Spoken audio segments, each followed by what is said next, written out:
চট্টগ্রাম নগরের একটি কমিউনিটি সেন্টারে ছেলের বিয়ের অনুষ্ঠান থেকে আটক হয়েছেন আওয়ামী লীগ নেতা ফখরুল আনোয়ার।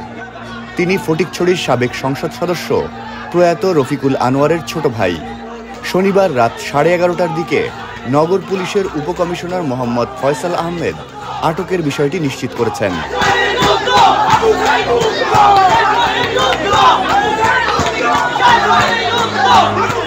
পুলিশের উপকমিশনার মোহাম্মদ ফয়সাল আহমেদ বলেন, নগরের একটি কমিউনিটি সেন্টারে বিয়ের অনুষ্ঠান থেকে আওয়ামী লীগ নেতা ফখরুল আনোয়ারকে আটক করা হয়েছে।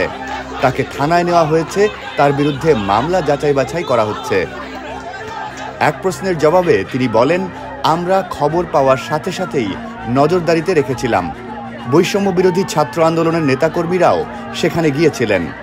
শনিবার রাতে সেই বিয়ের অনুষ্ঠানের আয়োজন ছিল টাইগার পাস এলাকার নেভি কনভেনশন হলে।